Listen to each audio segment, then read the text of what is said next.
بسم الله الرحمن الرحيم ومن أحسن قولا ممن دعا إلى الله وعمل صالحا وقال إنني من المسلمين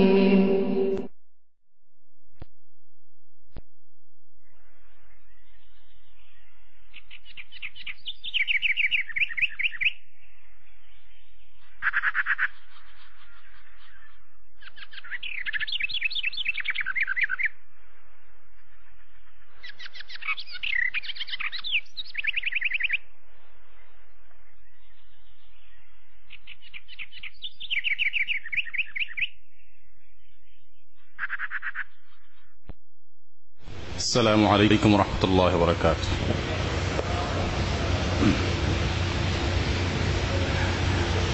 الحمد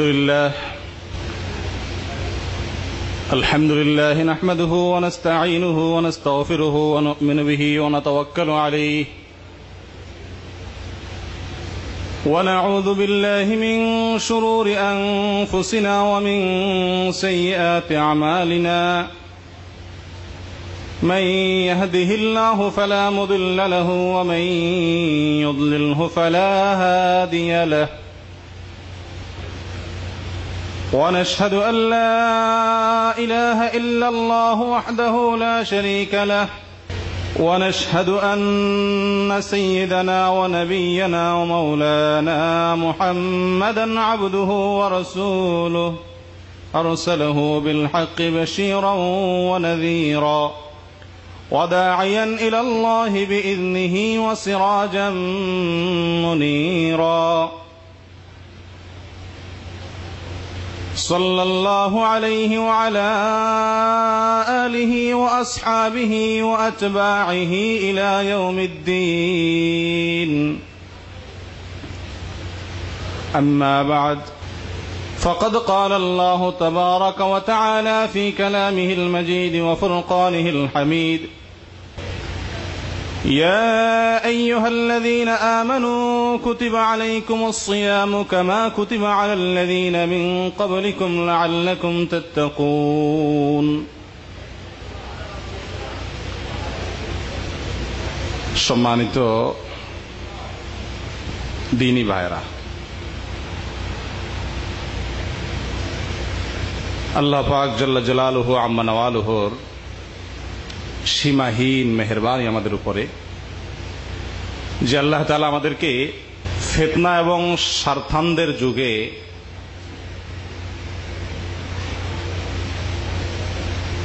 নিছক আল্লাহ এবং তার রাসূল সাল্লাল্লাহু আলাইহি ওয়াসাল্লামের কিছু কথা শোনার জন্য একত্রিত করেছেন। এটা আমাদের সকলের জন্য সৌভাগ্যের কারণ। আমরা এখানে যে যেভাবে শরীক হতে পেরেছি, আলোচনা করে বা আলোচনা শুনে আমাদের সকলের জন্যই সৌভাগ্যের কারণ। আল্লাহ তাআলা এখান থেকে উপকারী কথাগুলোর উপর আমাদেরকে আমল করার তৌফিক দান করেন।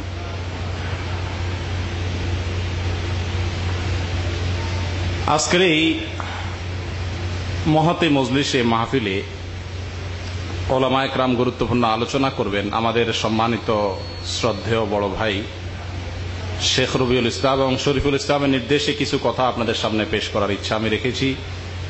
যে বিষয়টিকে সামনে রেখে কথা বলার ইচ্ছা করেছি আমি, সেটি হলো সিয়াম এবং রমজানের লক্ষ্য উদ্দেশ্য এবং শেষ দশকের তাৎপর্য। সিয়াম এবং রমজান আল্লাহ পাক রব্বুল ইজ্জাতের পক্ষ থেকে দেওয়া দুটি মস্ত বড় নেয়ামত। এই নেয়ামত আমাদের থেকে বিদায়ের পথে, আর হয়তো সপ্তাহ 7-8 দিন আছে। মাহে রমজানুল মুবারক এবং এই রমজানুল মুবারকের মূল আয়োজন সিয়াম বা রোজা, যেটাকে আমরা বলি, এই ইবাদতের লক্ষ্য এবং টার্গেট কি, উদ্দেশ্য কি, এই জিনিসটাই আমরা গোটা আলোচনায় ঘুরিয়ে ফিরিয়ে বের করে আনার চেষ্টা করব ইনশাআল্লাহ। দুনিয়াতে আজকের বিশ্বে লক্ষ লক্ষ মুসলমান রোজা রাখে, আলহামদুলিল্লাহ। এটা একটা ভালো দিক। আমাদের দেশে লক্ষ লক্ষ মানুষ, কোটি কোটি মানুষ পৃথিবীতে এখন আল্লাহর মেহেরবানিতে রোজা রাখে। কিন্তু দুঃখের বিষয় হলো, বহু জায়গায় বহু আলোচনায় আমি আমার মুসলিম ভাইদের কাছে প্রশ্ন করেছি। রমজানের আগেও জুবাইলে এক প্রোগ্রাম ছিল, সেখানেও প্রশ্ন তুলেছিলাম যে ভাই, রোজার উদ্দেশ্য কি? তো আমি সাধারণ রোজাদার ভাইদের কাছ থেকে তার জবাব পাই নাই, ইল্লা মাশা আল্লাহ এক দুজনে হয়তো বা দিয়েছেন। এখন কথা হলো, আপনি একটা ইবাদত করছেন, একটি ইবাদত, সেটা অত্যন্ত কষ্টের ইবাদত, সাধারণ কোন ইবাদত নয়। এখানে যথেষ্ট কায়িক পরিশ্রম বা শরীরের কষ্ট আছে। এত কষ্টের একটা ইবাদত, যার সঙ্গে রাত এবং দিন উভয় বেলার পরিশ্রম জড়িত। রাতের সেই তারাবি থেকে তার সূচনা, সেহর থেকে তার চূড়ান্ত সূচনা, এবং সারা দিনের উপবাস থাকা। এত বৃহত্তর একটা ইবাদত আপনি করছেন, অথচ এই ইবাদতের লক্ষ্য উদ্দেশ্য কি সেটা জানেন না। আপনারা আমার সাথে একমত হবেন কিনা আমি জানি না। এই ক্লাসের রোজাদার বর্তমান বিশ্বে সবচাইতে বেশি। 100-র ভিতরে আমার মনে হয় না একজন রোজাদার বলতে পারবে যে রোজার উদ্দেশ্য কি। আমি আপনাদের এখানে পিছন থেকে এটার জবাব চাই। কেউ বলতে পারবেন রোজার উদ্দেশ্য কি? বলেন দেখি। মাশাআল্লাহ, সঠিক উত্তর দিয়েছেন ভাই, জাযাকুমুল্লাহ। একজন বলছেন, যথেষ্ট। ভাই, খুব বেশি হাত কিন্তু উঠে নাই। উনি জবাব দিয়েছেন ঠিক আছে, 2-3টা হাত উঠছে। অনেকেই সামনে থেকে বলতে পারবেন, আমি পিছের কথা বলছি, পিছে থেকে কিন্তু অনেকগুলো হাত উঠে নাই। এটা হলো ওই সমস্ত লোকদের ফলাফল যারা ইসলামিক সেন্টারের প্রোগ্রামে আসেন। এই লোকগুলোর ভিতরে ইসলাম জানার আগ্রহ আছে, এটা হলো তাদের রেজাল্ট। আর যারা ইসলামিক সেন্টারের প্রোগ্রাম থেকে যোজন যোজন দূরে, বা ইসলামিক কোন প্রোগ্রাম থেকেই দূরে, দাঁতি বেদাতি কোন প্রোগ্রামের ধারে কাছেই নাই, এই ক্লাসের মুসলমান সবচাইতে বেশি। ফাসেক টাইপের মুসলমান, মৌসুমী মুসলমান, সেই মুসলমানদের অবস্থা কি দেখেন এবার। তাহলে সম্মানিত ভাইয়েরা, শুধুমাত্র রোজার উদ্দেশ্য তাকওয়া অর্জন করা না, সিয়ামের পাশাপাশি শরীয়তের যত ইবাদত আছে সমস্ত ইবাদতের সার এবং নির্যাস এবং লক্ষ্য এবং টার্গেট হলো তাকওয়া অর্জন করা। কোরআনে কারিমে আল্লাহ পাক রব্বুল ইজ্জাত বলেন, ইয়া আইয়ুহান নাস উবুদু রাব্বাকুম আল্লাযী খালাকাকুম ওয়াল্লাযীনা মিন ক্বাবলিকুম লাআল্লাকুম তাত্তাকুন। তোমরা তোমাদের ওই রবের ইবাদত করো যিনি তোমাদেরকে সৃষ্টি করেছেন, তোমাদের বাপদাদা পূর্বপুরুষ পূর্বের লোকদের সৃষ্টি করেছেন, তার ইবাদত করো। কেন ইবাদত করবে? লাআল্লাকুম তাত্তাকুন, যেন মুত্তাকি হতে পারো। তাহলে তাকওয়া অর্জন করা এক কথায় সকল ইবাদতের লক্ষ্য। সকল ইবাদতের লক্ষ্য হলো কি অর্জন করা? তাকওয়া অর্জন করা। সিয়ামের লক্ষ্য যেরকম আল্লাহ তাআলা বলেছেন তোমাদের উপরে রোজা ফরজ করা হয়েছে, যেমন তোমাদের পূর্ববর্তীদের উপর রোজা ফরজ করা হয়েছে। কেন? লাআল্লাকুম তাত্তাকুন। এগুলো আলাদা আলাদা, কিন্তু এক্ষেত্রে মৌলিক আয়াত হলো কোরআনে কারীমের ওই আয়াতটি যে আয়াতে আল্লাহ তাআলা বলেছেন সূরা বাকারার, যে হে লোক সকল, তোমরা ইবাদত করো তোমাদের রবের যিনি তোমাদের সৃষ্টি করেছেন, তোমাদের পূর্বের আলাদা সৃষ্টি করেছেন, সেই রবের ইবাদত করো। আর ইবাদত বলতে তো সবকিছু চলে আসছে, সিয়ামও আসছে, সালাতও আসছে, সবই এসে গেছে। এই ইবাদতের লক্ষ্য কি? লাআল্লাকুম তাত্তাকুন, যেন তোমরা মুত্তাকি হতে পারো।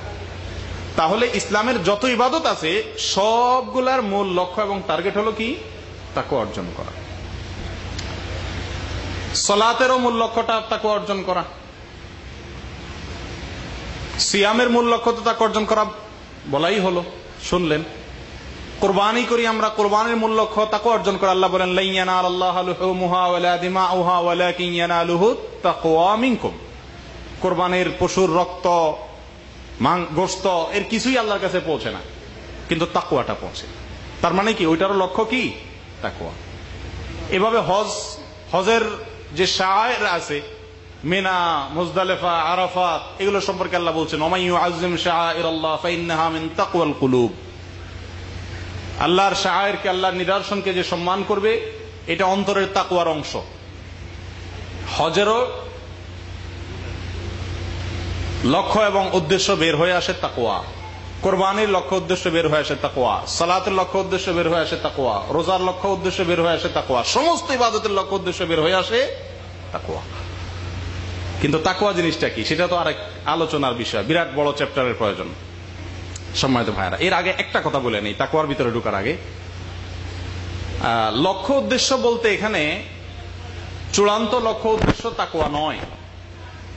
যে কোনো কাজের ক্ষেত্রে কয়েকটা লক্ষ্য থাকে।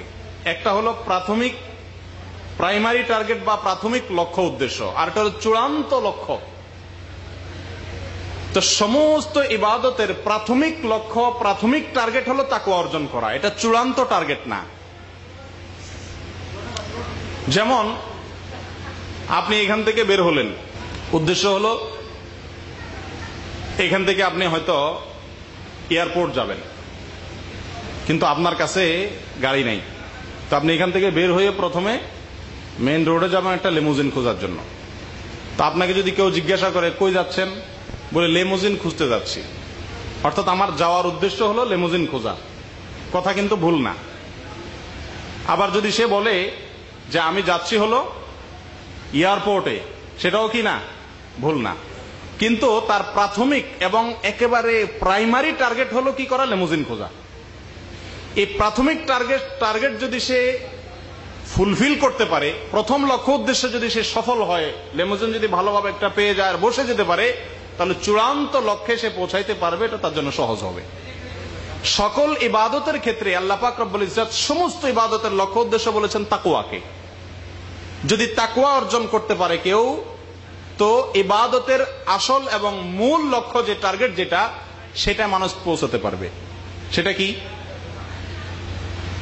আল্লাহ পাক রব্বুল ইজ্জতকে সন্তুষ্ট করে জান্নাতের অধিকারী হওয়া, আল্লাহ তাআলাকে সন্তুষ্ট করে জান্নাতের অধিকারী হওয়া। সালাত বলেন, সিয়াম বলেন, হজ বলেন, কুরবানি বলেন, যাকাত বলেন, সমস্ত ইবাদতের মূল এবং চূড়ান্ত লক্ষ্য, সর্বশেষ টার্গেট কি? আল্লাহ তাআলাকে সন্তুষ্ট করে জান্নাতে চলে যাওয়া। কিন্তু সেই টার্গেটে যেতে হলে প্রাথমিক টার্গেট ফুলফিল করতে হবে। সেটা কোনটা? তাকওয়া অর্জন করা। তাহলে আমরা দুইটা টার্গেট বের করে আনতে পারলাম, সিয়াম এবং রমাদান। এবং সমস্ত ইবাদতের মূল লক্ষ্য, চূড়ান্ত লক্ষ্য হলো আল্লাহ তাআলাকে সন্তুষ্ট করে জান্নাতে যাওয়া, আর প্রাথমিক টার্গেট হলো তাকওয়া অর্জন করা। কথাটা কি বুঝাইতে পারছি কিনা? তো আশা করি সিয়াম এবং রমজানের লক্ষ্য এবং উদ্দেশ্য সম্পর্কে আমরা এতটুকু জানতে পারলাম যে এর প্রাথমিক লক্ষ্য উদ্দেশ্য হলো তাকওয়া অর্জন, চূড়ান্ত লক্ষ্য হলো আল্লাহর সন্তুষ্টি অর্জন করে জান্নাতের অধিকারী হওয়া, জাহান্নাম থেকে মুক্তি পাওয়া। আল্লাহ তাআলা আমাদের উভয় টার্গেট ফুলফিল করার তৌফিক দান করেন। সম্মানিত ভাইরা, তাকওয়া কি? সিয়ামের এবং রমজানের উদ্দেশ্য হলো তাকওয়া অর্জন করা। তাকওয়া জিনিসটা কি কেউ বলতে পারবেন? যে যেটা জানেন শেয়ার করতে পারেন, বলেন দেখি, যে কোনো একজন বলেন। যার আওয়াজ জোরে হবে তারটা গ্রহণযোগ্য। হারাম কাজ থেকে, যাবতীয় খারাপ কাজ থেকে বিরত থাকা। সুন্দর বলছেন। আর কারোর কোনো সংজ্ঞা আছে ভাই তাকওয়ার পরিচয়? জি, আল্লাহকে সন্তুষ্ট করা। আচ্ছা, জি জি, আল্লাহ ভীতি। আল্লাহ ভীতি মানে আল্লাহর ভয় নিজের ভিতরে আনা। সুন্দর। আর কোন সংজ্ঞা কারোর? জি ভাই। জি, বেঁচে থাকা। সুন্দর, সবগুলোই সুন্দর। কারণ বেঁচে থাকা এটাও ঠিক আছে, আল্লাহর ভয় ভীতি নিজের ভিতরে আনা থাকা মানে এটাও ঠিক আছে, হারাম কাজ থেকে বাঁচা এটাও ঠিক আছে। তবে এটা তো আমাদের নিজস্ব সংজ্ঞা শুনলেন। এবার আসেন হযরতে রাসূলুল্লাহ সাল্লাল্লাহু আলাইহি ওয়াসাল্লামের অত্যন্ত প্রসিদ্ধ একজন সাহাবী হযরতে উবাই ইবনে কাব রাদিয়াল্লাহু তাআলা। সাহাবীর নাম কি বললাম ভাই? উবাই ইবনে কাব রাদিয়াল্লাহু তাআলা। উবাই ইবনে কাব রাদিয়াল্লাহু তাআলা আনহু, ওনাকে জিজ্ঞাসা করেছিলেন খলিফাতুল মুসলিমিন আমিরুল মুমিনিন হযরতে ওমর রাদিয়াল্লাহু তাআলা। কি জিজ্ঞাসা করেছিলেন? জিজ্ঞাসা করলেন যে ভাই, তাকওয়া কি? মাত তাকওয়া। আপনারা তো মাশাআল্লাহ অনেক উত্তর দিতে পারছেন, আলহামদুলিল্লাহ, ভালো কথা। ওমর রাদিয়াল্লাহু তাআলা আনহুর মতো মানুষ তাকওয়ার ব্যাখ্যা জানতে চাইছেন আরেকজন আলিম সাহাবী হযরত উবাই ইবনে কাব রাদিয়াল্লাহু তাআলা আনহুর কাছ থেকে। তো সঙ্গী সাহাবী উবাই ইবনে কাব রাদিয়াল্লাহু তাআলা আনহু জবাব দিচ্ছেন যে, আচ্ছা, আপনি কখনো কাঁটাদার এলাকা দিয়ে চলেছেন? কিছু কিছু এলাকা আছে না, যে জঙ্গলে যে গাছগুলোর নিচ দিয়ে আমি হাঁটি বা চলছি, সেই গাছগুলো কাঁটাদার, অর্থাৎ কণ্ঠকাকীর্ণ, কাঁটা বিশিষ্ট মান্দার গাছ বা এই জাতীয় যে সমস্ত গাছ আছে, এগুলোর তলা দিয়ে হাঁটলে পায়ে কাঁটা বিদ্ধ হওয়ার সম্ভাবনা থাকে। তো উনি জিজ্ঞাসা করলেন ওমর রাদিয়াল্লাহু তাআলা আনহুকে যে, আপনি কখনো এমন কোন এলাকা দিয়ে চলেছেন কিনা? ওমর রাদিয়াল্লাহু তাআলা বললেন যে, হ্যাঁ, চলেছি। উবাই ইবনে কাব রাদিয়াল্লাহু তাআলা বললেন যে, কিভাবে চলেছেন আপনি? যখন কাঁটাদার গাছের নিচ দিয়ে চলেছেন বা কণ্ঠকাকীর্ণ এলাকা দিয়ে চলেছেন, তো সেই এলাকা কিভাবে চলেছেন? তো উনি বলেন যে, আমি চেষ্টা করেছি কাঁটা থেকে বেঁচে বেঁচে চলার জন্য। যেখানে কাঁটা আছে পাও দিয়া সরাইয়া ওখানে পাও দিয়েছি, অথবা দেখছি কোথায় কাঁটা নাই সে জায়গাটাতে পাও দিয়েছি, এইভাবে দিয়ে দিয়ে জায়গাটা পার হয়েছে, ঠিক কিনা? উবাই ইবনে কাব রাদিয়াল্লাহু তাআলা বলেন যে, এটাই হলো তাকওয়া। এটাই হলো কি? তাকওয়া। অর্থাৎ দুনিয়া এই 60, 70 বা 75, 80 যার যতটুকু হায়াত মিলে এই যে জীবনটা আছে, এই গোটা জীবনটাতে আল্লাহ তাআলা অসংখ্য কাঁটা বিছায় রাখছেন। কোথাও হিন্দি ফিল্মের কাঁটা, কোথাও বাংলা ফিল্মের কাঁটা, কোথাও ইংলিশ ফিল্মের কাঁটা, কোথাও নায়িকার ছবির কাঁটা, কোথাও মোবাইলে ছবির কাঁটা, কোথাও গানের কাঁটা, কোথাও হারাম ইনকামের কাঁটা, কোথাও গীবত শিকায়েতের কাঁটা, কোথাও দলবাজের কাঁটা। এক এক জায়গায় এক এক কাঁটা আল্লাহ পাক রব্বুল ইজ্জত দুনিয়াতে রেখে দিয়েছেন। এই কাঁটাগুলো দেখে দেখে যেখানে কাঁটা নাই সেখানে পাও দিয়ে দিয়ে দুনিয়ার এই জীবনটা পার করে যাওয়া, এটাই হলো তাকওয়া। জিনিসটা বুঝে আসছে কিনা আপনাদের? আরো অনেক সংজ্ঞা আছে তাকওয়ার, যাই হোক সে সমস্ত সংজ্ঞার দিকে আমরা না যাই। এই সংজ্ঞাটা একটু সহজ সরল, বুঝতে সোজা, এই জন্য এটাই পেশ করলাম। তাহলে রমজান এবং রোজা, সিয়াম, রমাদান, সালাত, হজ, কোরবানি সহ সমস্ত ইবাদতের প্রাথমিক টার্গেট হলো তাকওয়া অর্জন করা, আর চূড়ান্ত টার্গেট হলো আল্লাহ তাআলাকে সন্তুষ্ট করে জান্নাতের অধিকারী হওয়া। সম্মানিত ভাইরা, রমজানুল মুবারক আল্লাহ পাক রব্বুল ইজ্জত আমাদেরকে তাকওয়া অর্জনের জন্য দিয়েছেন, সবাই আমরা জানতে পারলাম। শুধু এটা নয়, সমস্ত ইবাদত সম্পর্কে আল্লাহ তাআলা স্পষ্ট বলেছেন, ইয়া আইয়ুহান নাসু উবুদু ইলা আখিরিল আয়াহ লাআল্লাকুম তাত্তাকুন। ইবাদত করো তোমাদের রবের। উদ্দেশ্য কি? তাকওয়া অর্জন করা। ইবাদত সাধারণ অর্থ সমস্ত ভালো কাজের ভিতরে এসে গেছে। তাহলে ভাই, তাকওয়া অর্জন করা দরকার। যার রোজা থেকে তাকওয়া অর্জিত হয়েছে, বুঝতে হবে তার রোজার প্রাথমিক টার্গেট ফুলফিল হয়েছে। আর যার রোজা থেকে তাকওয়া অর্জন হয় নাই, বুঝতে হবে তার রোজার প্রাথমিক টার্গেট ফুলফিল হয় নাই। আর প্রাথমিক টার্গেট যদি কেউ ফুলফিল করতে না পারে, চূড়ান্ত লক্ষ্যে পৌঁছা সম্ভব না অসম্ভব? যে উপমাটা আমরা দিয়েছিলাম, এখান থেকে আপনি এয়ারপোর্ট যাবেন, প্রাথমিক টার্গেট যেটা লেমুজিনে উঠা বা লেমুজিন পাওয়া, আপনার কাছে গাড়ি না থাকলে, এই টার্গেটটা যদি আপনি ফুলফিল করতে না পারেন, এয়ারপোর্টে পৌঁছা কি সম্ভব? আল্লাহ তাআলার সন্তুষ্টি এবং জান্নাত অর্জন তখনই সম্ভব হবে যখন সিয়াম এর প্রাথমিক টার্গেটটি আপনি ফুলফিল করতে পারবেন, তাকওয়া যখন আপনার অর্জন হবে। আর তাকওয়া অর্জন হওয়া বলতে আপনার জীবনের গতিপথ জাহান্নামমুখী ছিল, রমজান এসে আপনাকে জান্নাতমুখী করতে পেরেছে, সেটা কিঞ্চিত পরিমাণ হোক না কেন, তাহলে বুঝতে হবে যে আপনার তাকওয়া অর্জন হয়েছে।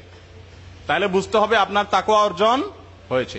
রমজান থেকে, সিয়াম থেকে আপনি তাকওয়া অর্জন করতে পেরেছেন। আর যদি সিয়ামের এবং রমজানের আগে যেমন ছিলেন তারপরেও আপনি তেমন আছেন, আপনার ভিতরে কোনো ধরনের উল্লেখযোগ্য পরিবর্তন আসেনি, তাহলে বুঝতে হবে রমজান এবং সিয়ামের সাধনা, চেষ্টা, মেহনত, তারাবি এবং সিয়াম, সুহুর, ফুতুর, এগুলো আপনার ভিতরে রমজানের প্রাথমিক টার্গেট তাকওয়াকে আনতে পারে নাই। এর চূড়ান্ত পরিণতি হলো আল্লাহ তাআলার সন্তুষ্টি এবং জান্নাত লাভ আপনার জন্য, আমার জন্য দুরূহ। সম্মানিত ভাইরা, আল্লাহ পাক রব্বুল ইজ্জত আমাদের সবাইকে সিয়াম এবং রমজানের প্রাথমিক টার্গেট তাকওয়া অর্জন করার তৌফিক দান করেন। তাকওয়া অর্জন যদি আপনি না করেন তো সোজা হিসাব আল্লাহর সন্তুষ্টি হবে না, আর আল্লাহর সন্তুষ্টি অর্জন না হলে জান্নাত অর্জন করা সম্ভব হবে না, জাহান্নাম ঠিকানা হতেই হবে। তো সরল বাংলায় আমরা যদি বলতে চাই, সাম্প্রতিক কালের রাজনৈতিক প্রেক্ষাপটে যদি আমরা বলতে চাই, রাজনৈতিক এজন্য বললাম যে আমাদের দেশের মানুষ সবচাইতে বেশি যে জিনিসটা বুঝে এটার নাম রাজনীতি। আমাদের দেশের মানুষ ধর্মনীতি, অর্থনীতি, সমাজনীতি বা অন্য কোন নীতি এত বেশি বুঝে না, যত বেশি বুঝে কি রাজনীতি। একেবারে রিক্সাওয়ালা থেকে নিয়ে পদস্থ কর্মকর্তা পর্যন্ত রাজনীতি বুঝে না বা রাজনীতি মাথা কামায় না এমন কোন লোক পাওয়া খুব কঠিন। মাশাআল্লাহ, হয়তো নিজের নামটাও লেখা খুব কঠিন, কিন্তু দেশ এবং রাজনীতি নিয়ে প্রচুর ভাবি আমরা। সেহরির সময়ও ফোন আসে যে এটা নিয়ে বিতর্ক হয়েছে, আমাদের রুমের সমাধান কি? আমি বলি এই টাইমে আপনারা এটা নিয়ে বিতর্ক করতেছেন? এখন এটা নিয়ে বিতর্কের সময়? কিন্তু আমরা সবচেয়ে ভালো বুঝি, এই জন্য রাজনৈতিক উপমাটা দিচ্ছি আমি। সাম্প্রতিক কালে একটা স্লোগান সারা বিশ্বময় চলছে, সেটা কি? দিন বদলের পালা, ঠিকই না? এই স্লোগান সর্বপ্রথম শুরু হয়েছে আমেরিকা থেকে। মার্কিন প্রেসিডেন্ট বারাক ওবামা এই স্লোগান তুলেছিলেন, পরিবর্তন চাই, চেঞ্জিং। এই স্লোগানে কিন্তু সফল হয়েছে, পাবলিক প্রচুর খাইছে এই স্লোগান, ধুমসে ভোট দিছে পাবলিক, সে জিতে গেছে। এরপরে এই স্লোগানে সে যখন সফল হয়েছে, এটা দেখে দেখা আমাদের পার্শ্ববর্তী দেশ ভারতের এখনকার সরকার তারাও উঠালো কি, আমরা পরিবর্তন চাই, অর্থাৎ তারা একঘেয়েমি ভালো লাগে না। আমাদের বাংলাদেশেও বর্তমান সরকার যারা ক্ষমতা আছে তাদেরও রাজনৈতিক যে এজেন্ডা ছিল, নির্বাচনী যে সনদ ছিল, এটার নামই ছিল কি? দিন বদলের সনদ। তারা সফল হয়েছে, ঠিক না? যেভাবেই হোক ক্ষমতায় আসছে। তাহলে এখান থেকে আমরা এটা বুঝতে পারি যে মানুষ পরিবর্তন চায়, ঠিক না? মানুষ কিন্তু কি চায়? পরিবর্তন চায়।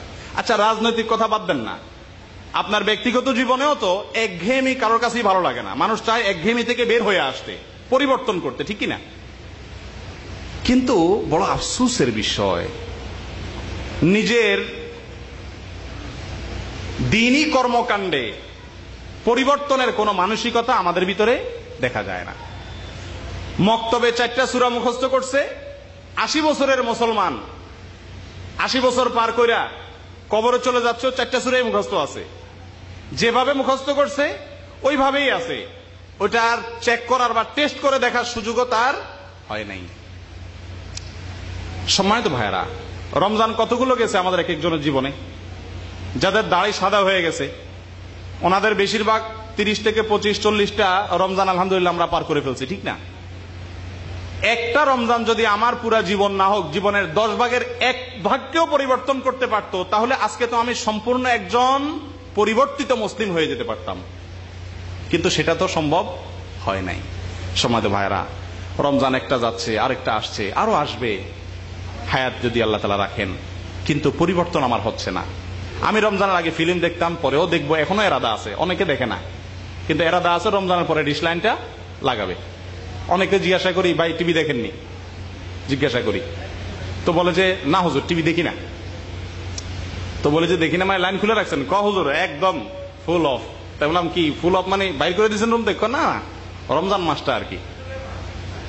তো এটা শুধুমাত্র 1 মাসের জন্য যে বিরত থাকলো, এটার নাম পরিবর্তন না, এটার নাম তাকওয়া অর্জন না।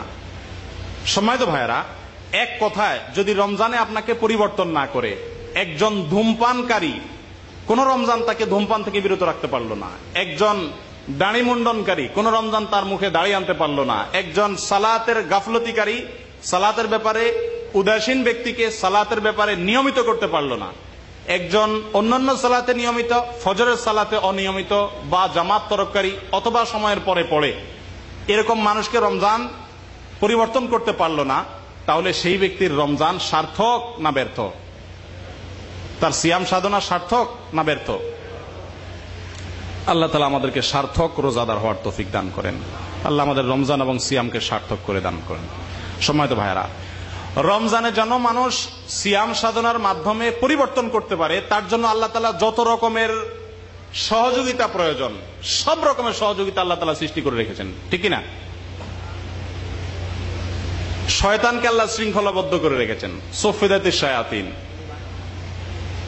শয়তানকে আল্লাহ তাআলা আপনাকে কুমন্ত্রণা দেওয়া থেকে তাকে আল্লাহ পাক রব্বুল ইজ্জত আল্লাহর কন্ট্রোলে নিয়ে রেখেছেন। আল্লাহ তাআলা তাকে তার কুমন্ত্রণা থেকে আপনাকে আমাকে হেফাজতে রাখছেন। উদ্দেশ্য কি?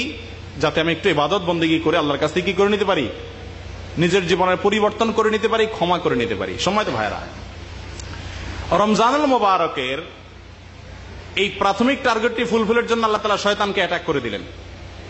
আমি একটা উপমা দিয়ে থাকি, আপনার যদি দুইটা সন্তান থাকে, একটা ছোট একটা বড়, মাঝে মধ্যে মারামারি লাগে না ঘরে? তো লাগলে সাধারণত বড় সন্তানটা ছোট সন্তানকে কি করে দেয়? কুপকাত করে দেয়, ঠিক কিনা? ছোট জন তো পারার কথা না বড় জনের সাথে। তো দয়াময় পিতা, মায়াময় পিতা ছোট সন্তানটা যখন হেরে যাচ্ছে বারবার, তার মনটা খারাপ হয়ে যাচ্ছে, তার মনোবল বৃদ্ধি করার জন্য যে না তুমিও পারবে, সাহস করো, তার মনোবল বৃদ্ধি করার জন্য মাঝে মধ্যে বড় সন্তানটার হাত ধরে রাখে। উদ্দেশ্য হলো তুমি কয়টা মেরা নয় চান্সে। এরকম করে কিনা? উদ্দেশ্য কি? ছোট সন্তানটি অন্তত বড়জনকে কয়েকটা মায়ের এটা মনে করবে যে আমি কি জিতছি। এটা বাপ মা করে না? আল্লাহ পাক রব্বুল ইজ্জত, শয়তান তো আমাদের সিনিয়র নাকি? শয়তান তো আমাদের বয়সে বড়, অনেক দিক থেকে বড়। তো শয়তানের সাথে আমরা কুলায় উঠতে পারি না। সে আমাদেরকে কুস্তিতে ফেল করা বেশিরভাগ সময়। যেহেতু আমরা পারছি না, ওয়াখলিকাল ইনসানু দাঈফা, দুর্বল করে আল্লাহ সৃষ্টি করেছেন। তো আল্লাহ তাআলা এই একটা মাস অন্তত শয়তানের হাতে শৃঙ্খল লাগা রাখছেন যে মারো এবার ধুমছে, তওবা করো আর ক্ষমা করে নাও, তওবা করো আর ক্ষমা করে নাও, আর চেঞ্জ করে নাও নিজেকে, পরিবর্তন করে নাও নিজেকে। একটা বিরাট সুযোগ আল্লাহ তাআলার পক্ষ থেকে। ও ভাই, মুত্তাকি হওয়ার জন্য পরিবর্তনের জন্য আরো অনেকগুলো জিনিসের প্রয়োজন আছে, পরিবেশ দরকার আছে। আল্লাহ একটা পরিবেশ সৃষ্টি করে দিয়েছেন রমজান মাসে, যেটা অন্য মাসে পাওয়া যায় না। আল্লাহ পাক রব্বুল ইজ্জত এই মাসে যাতে মানুষ ইবাদত করে, এমন একটা ইবাদত এই মাসে রেখে দিয়েছেন যে মাসটা, যে ইবাদতটা ইসলামের সকল ইবাদত থেকে ব্যতিক্রম। রোজা, সিয়াম। কি ব্যতিক্রম?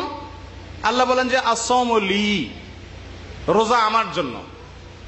ভাই, রোজা আল্লাহ তাআলা বলছেন আমার জন্য। সালাত কি আরেকজনের জন্য? যাকাত কি আরেকজনের জন্য? তাহলে রোজা আমার জন্য, এর মানে কি? এর মানে হলো রোজা এমন একটি ইবাদত যেটা অন্য কারোর জন্য হওয়ার কোনো সুযোগই নেই। রোজা অন্য কারোর জন্য হওয়ার কোনো কি নেই, সুযোগ নেই। একজন রোজাদার রোজা রাখে, মানুষের সামনেও রোজা রাখে, মানুষের পিছেও রোজা রাখে। রুমে ফ্রিজে জুস রাখা আছে, ঠান্ডা পানি রাখা আছে, প্রচন্ড গরম থেকে এসেও রুমে কেউ না থাকলেও পানিটা পান করে না। পানির নিচে ডুব দিয়েও যদি পিপাসা লাগে, সেখানে কেউ দেখছে না, তবুও পানি পান করে না। করলে তো সে রোজাদারই না।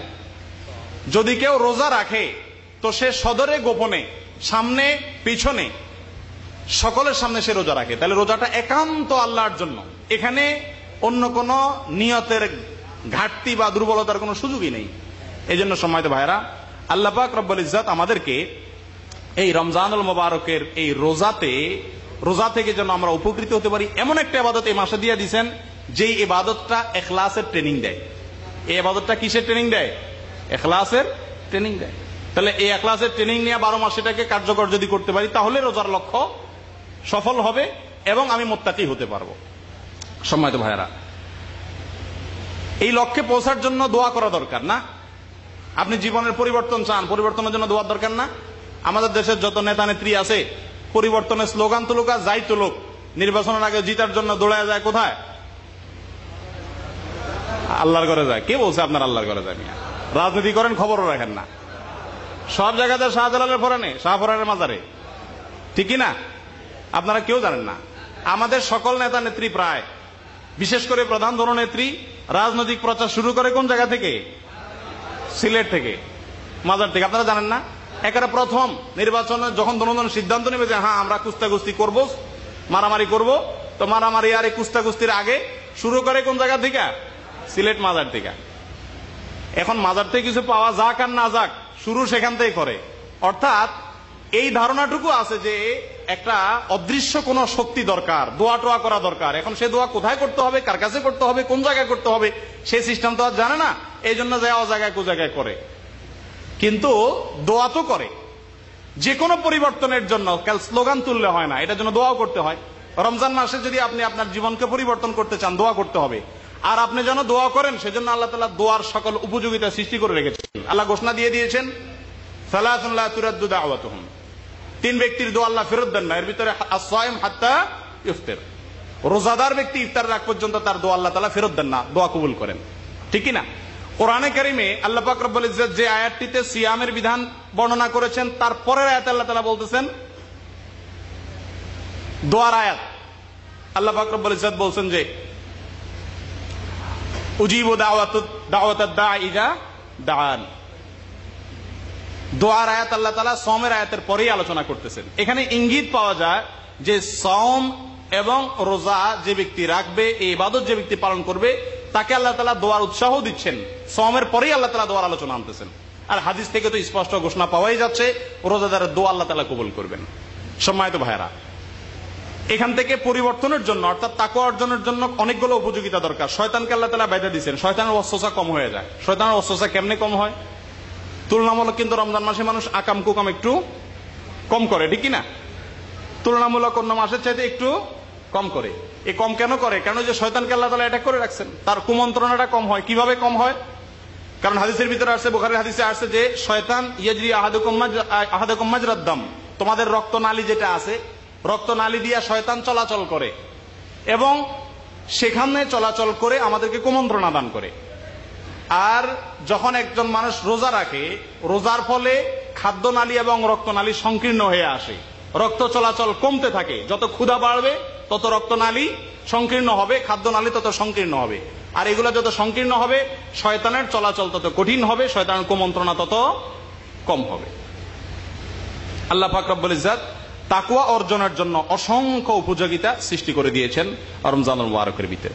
এখন আসেন, যদি রোজার লক্ষ্য এবং এই উদ্দেশ্যকে আপনি সফল করতে চান, তাহলে আপনাকে এখন থেকে কয়েকটা কাজ করতে হবে। নাম্বার 1, এই রোজার ইবাদত থেকে, রোজার প্রত্যেকটা কাজ থেকে আপনাকে শিক্ষা গ্রহণ করতে হবে।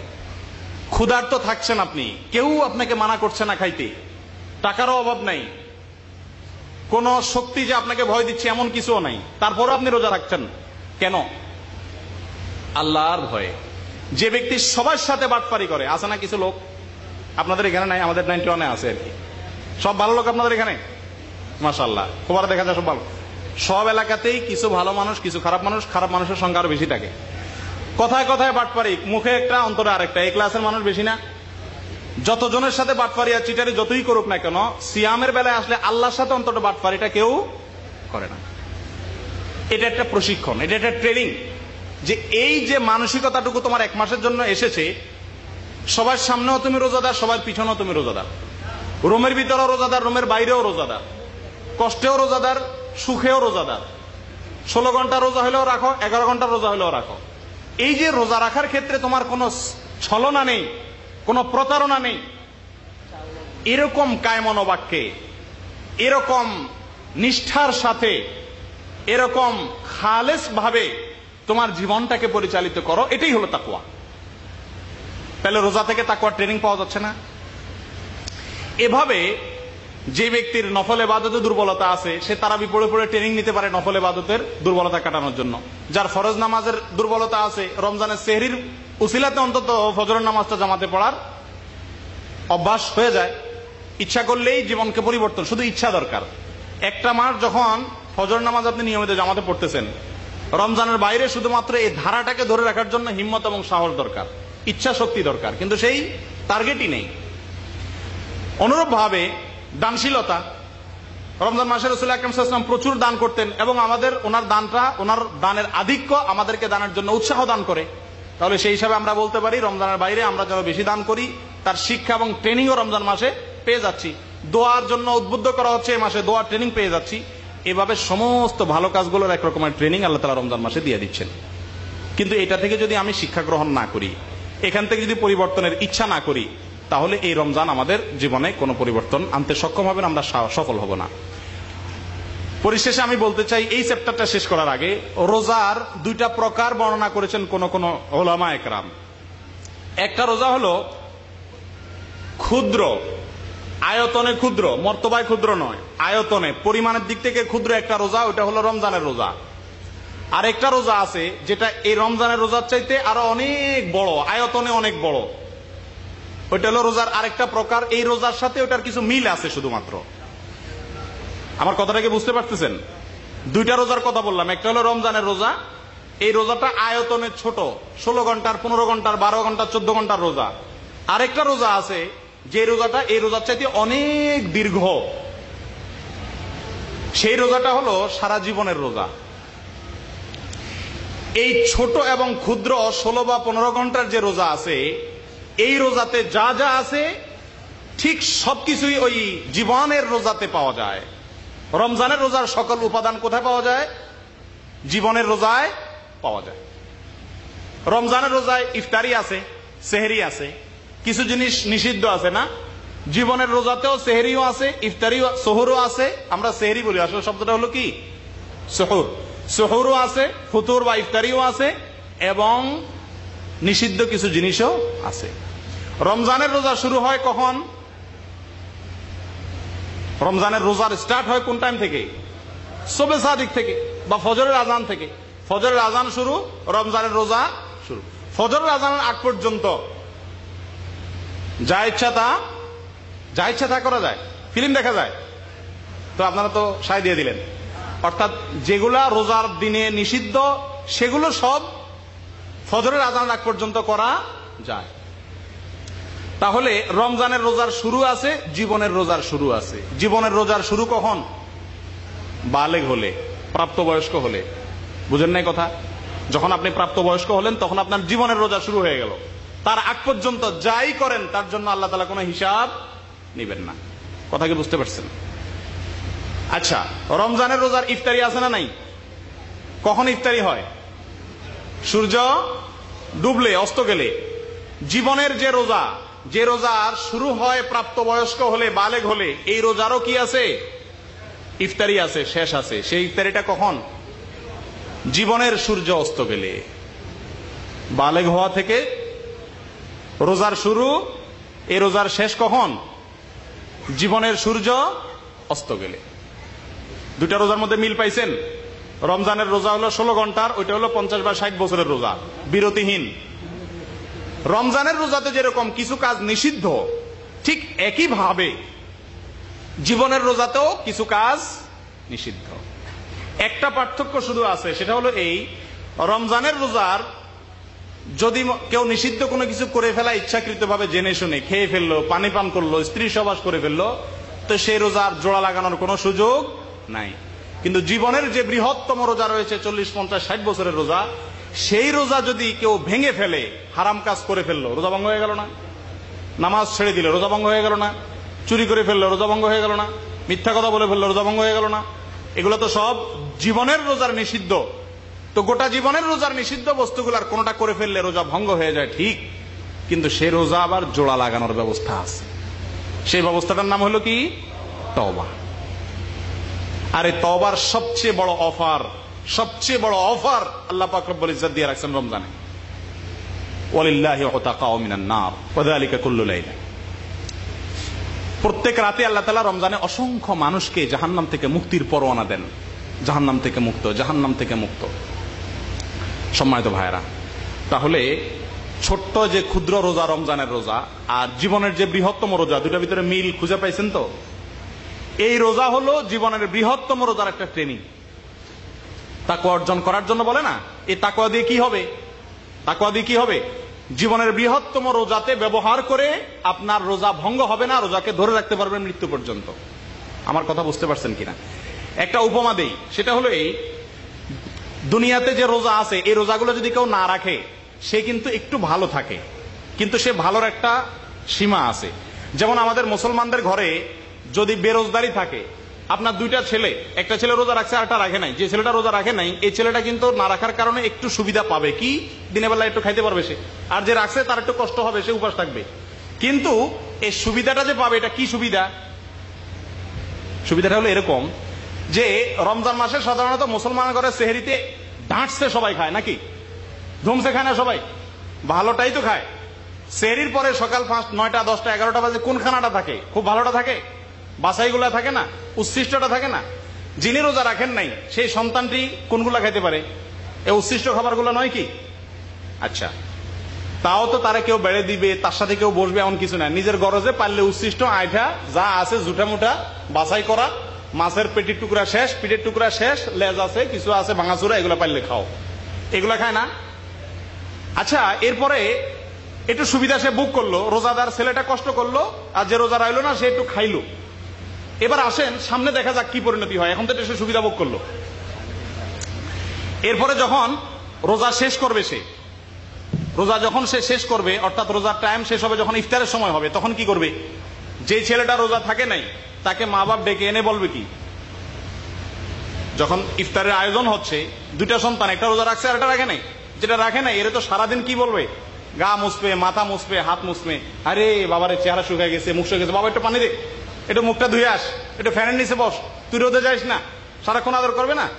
আচ্ছা, যখন ইফতারের টাইম হবে, যে রোজা রাখে নাই তারা কি বলবে, তুই এখানে কি করস, ইফতার এখানে তোর কি, মুরগি ধর, হাঁসগুলা বন্ধ কর, খোঁয়ার বন্ধ কর, মোমবাতি শেষ, জলদি দোকানে যা, লাইটটা জ্বালায় দে, দেখি শরবতের ইয়াটা দে, পানিটা নিয়ে আস, ওরে বসতে দেয়? আর যেটা রোজা রয়েছে ওটার পাশে বসে আদর কদর করে না? করাইয়া যখন আজান দিয়ে দেয় সঙ্গে সঙ্গে এর সুখ শুরু হয়ে যায়, ঠিক কি না? এবার বাপেও দেয়, মায়াও দেয়, ভাইও দেয়, নিজেও খায়, আর ওই বেচারা দোলের উপরে আছে, ঠিক কি না? যদি পায়ও কিছুটা, ইফতারের পরে উচ্ছিষ্ট থাকলে পাবে।